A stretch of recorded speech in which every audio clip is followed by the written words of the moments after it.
Hi అండి, అందరికీ నమస్కారం అండి ఫ్రెండ్స్. ఇక ఈపీఎఫ్ఓ పెన్షనర్లకు కనీస పెన్షన్ 7,500 కేంద్ర ప్రభుత్వం కీలక నిర్ణయం.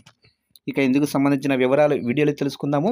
వీడియో పూర్తి వరకు చూడండి ఫ్రెండ్స్, అప్పుడే మనకి పూర్తి సమాచారం అయితే తెలుస్తుంది.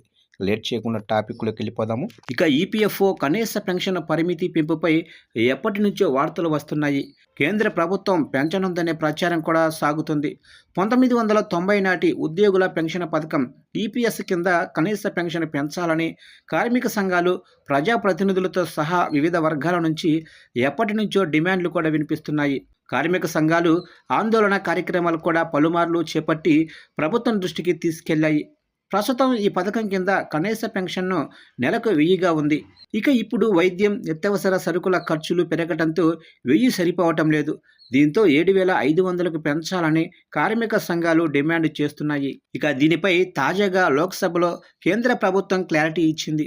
ఈపీఎఫ్ఓ కనీస పెన్షన్ను పెంచాలని కార్మిక సంఘాలు, ప్రజాప్రతినిధులు, వివిధ వర్గాల నుంచి ప్రభుత్వానికి విజ్ఞప్తులు అందుతున్నట్లు కార్మిక ఉపాధి శాఖ సహాయక మంత్రి శోభా కరంద్లాజే చెప్పారు.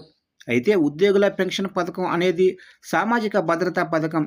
వేతనాలలో యజమాని వాటా 8.33%గా ఉంది. నెలకు 15,000 వరకు జీతాలు పొందేవారికి సంబంధించి కేంద్ర ప్రభుత్వం వాటా 1.16%గా ఉంది.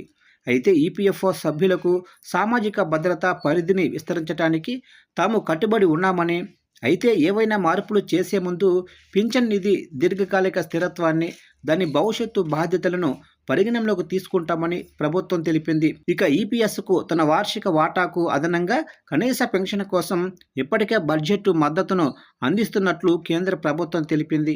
ఇక పెన్షనర్ల నుంచి డిమాండ్లు అయితే ఇవే. కనీస నెలవారీ పెన్షన్ను 7,500కు పెంచాలని డిమాండ్ చేస్తున్నారు. ద్రవ్యోల్బణానికి అనుసంధానం చేయాలని కోరుతున్నారు. పదవీ విరమణ పొందిన ఈపీఎఫ్ఓ చందాదారులకు అధిక ఆర్థిక సహాయం అందించాలని, చాలామంది ప్రస్తుతం నెలకు 1000 నుండి 2,000 మధ్య మాత్రమే పెన్షన్ను పొందుతున్నట్లు చెబుతున్నారు. అయితే కనీస పెన్షన్ను పెంచడంపై ఎలాంటి తుది నిర్ణయం తీసుకోలేదని ప్రభుత్వం మరోసారి స్పష్టం చేసింది. ఉద్యోగుల పెన్షన్ ఫండ్ ఆర్థిక పరిస్థితి, స్థిరత్వాన్ని దృష్టిలో ఉంచుకొని మాత్రమే ఏపీఎం పైన పరిగణించాల్సి ఉంటుందని అది స్పష్టం చేసింది.